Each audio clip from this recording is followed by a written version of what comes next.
Terima kasih Anda masih bersama kami. Bagi Anda yang baru saja bergabung, kami hadirkan kembali 3 berita utama hari ini. Sejumlah wilayah di Jawa Barat sejak awal pekan mulai menjalankan program makan bergizi gratis. Namun di wilayah Kabupaten Tasikmalaya, pelaksanaan program ini tertunda karena dapur belum selesai. Kembali merebaknya kasus penyakit mulut dan kuku pada sapi membuat pasar hewan Manonjaya Tasikmalaya sepi pembeli.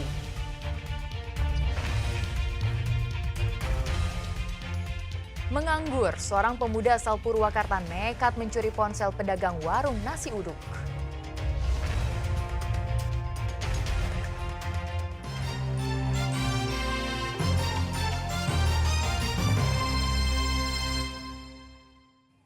Suami selebgram Cut Intan Nabila, Armor Toreador divonis 4,5 tahun penjara di Pengadilan Negeri Cibinong, Bogor. Terdakwa Armor dinilai bersalah karena melakukan kekerasan dalam rumah tangga kepada istrinya pada pertengahan tahun 2024 lalu. Oleh karena itu terhadap terdakwa dengan pidana penjara selama 4 tahun dan 6 bulan.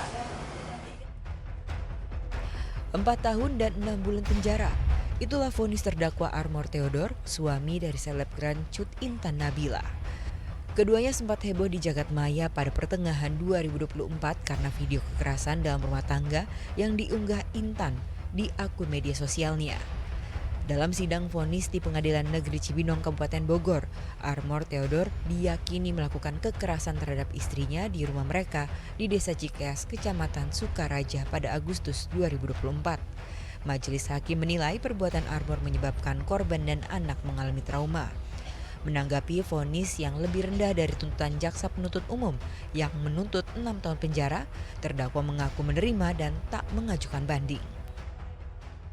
Kami juga terima atas gugatan tersebut. Nah, berita tentang saya memohon untuk tidak diceraikan adalah tidak benar, karena saya menyayangi Intan karena alasan anak-anak.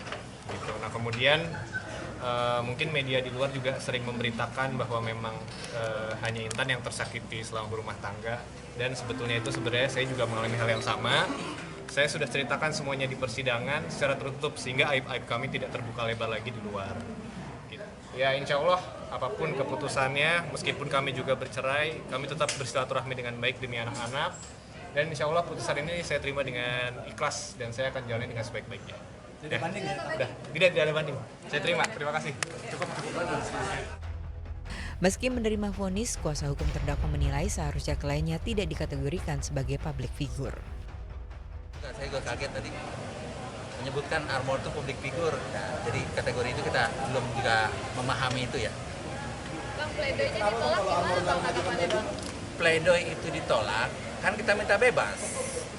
Di pledoi kita minta bebas. Kenapa kita minta bebas? Karena itu tadi 44 ayat 2 itu tidak terpenuhi. Ternyata Majelis Hakim memakai 44 ayat 1. 44 ayat 1 memang ancaman itu maksimal 5 tahun. Vonis lebih ringan dari tuntutan JPU karena Armor belum pernah diadili dan Intan selaku korban sudah memaafkan terdakwa. Usai menjalani sidang kasus KDRT, Armor akan menjalani gugatan cerai yang diajukan Intan. Keduanya bersepakat untuk berpisah.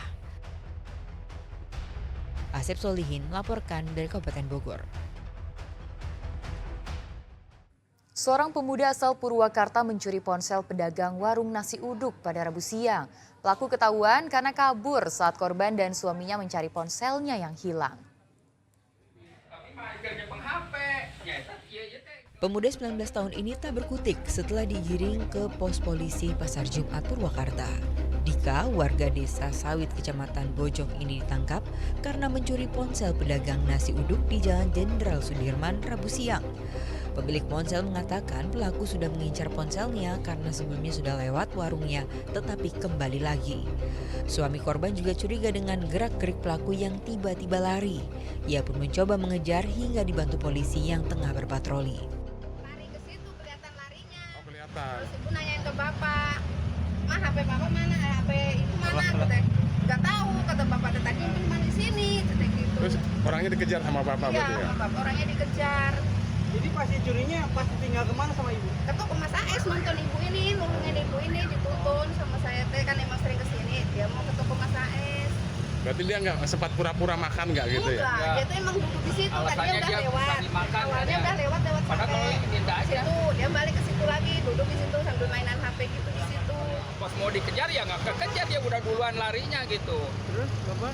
Ya akhirnya saya minta tolong ke teman saya yang kerjanya di Sunday gitu. Kebetulan ada Pak polisi yang patroli, jadi ikut Pak polisi yang patroli gitu. Dari langsung kena. Sampai ke tangkap berapa meter Pak jarak? Ya sampai ke Alok di situ, ya kurang ada 500 meter lah. 500 meteran. Ya. Di hadapan petugas, pelaku mengaku tak bermaksud mencuri. Ia mengambil karena melihat ponsel di jalan dan berniat menjualnya untuk makan karena ia menganggur.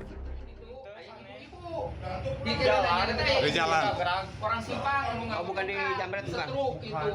Atau lagi dipakai langsung Ini kan Pelaku kini dibawa ke Mapolsek Kota Purwakarta untuk proses hukum lebih lanjut.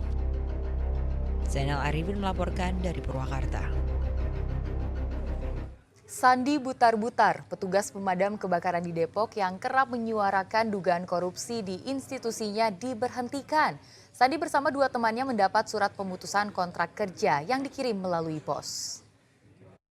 Keluarin putus kontrak dari tanda tangannya Bu Tesi Ariati, katanya. Saya nggak tahu ya alasannya apa.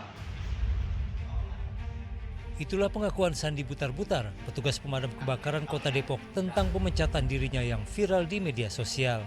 Sandi yang kerap menyuarakan kerusakan alat-alat pemadam kebakaran harus menelan kenyataan pahit. Ia bersama 2 rekan kerjanya tidak lagi diperpanjang kontrak tanpa alasan yang jelas. Sandi menduga hal ini terjadi lantaran ada pihak yang sengaja ingin menyingkirkannya lantaran dirinya berani mengungkap dugaan korupsi di lingkup Dinas Pemadam Kebakaran Kota Depok.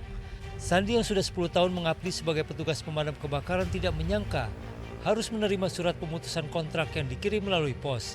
Ia mempertanyakan letak kesalahannya sehingga harus diputus kontrak tanpa ada surat peringatan terlebih dahulu. Saya juga bingung juga gitu, saya dipecat faktor apa gitu, standarisasinya seperti apa. Kalau dibilang masuk, saya masuk terus. Apa yang dikomandokan mereka, saya selalu menyelesaikan tugas saya. Sampai saya kena luka bakar, saya patah tulang dan lain-lain, saya selalu seperti itu. Pihak Dinas Pemadam Kebakaran Kota Depok menyatakan pemberhentian 3 petugas pemadam kebakaran karena sudah habis masa kontraknya dan berdasarkan evaluasi kinerja. Diperpanjang kontrak karena memang habis masa berlaku kontraknya sesuai dengan surat kontrak dan surat pernyataan. Surat kontraknya ada di pasal 3 kalau kalian nanti bisa baca ya. Itu ditandatangani dan di atas materai yang cukup oleh yang bersangkutan masing-masing. Karena ini ada 3 orang ya yang tidak diperpanjang kontraknya. Jadi ini saya sedikit kutip aja bahwa tanggal 31 Desember 2024 sudah berakhir masa kontraknya. Sebelumnya Sandi Butar-Butar lantang menyuarakan dugaan korupsi di lingkungan Damkar Kota Depok. Bersama kuasa hukumnya, Sandi berencana melaporkan kasus pemecatan dirinya ke Kejaksaan Negeri Kota Depok. Nahyudi melaporkan dari Depok, Jawa Barat.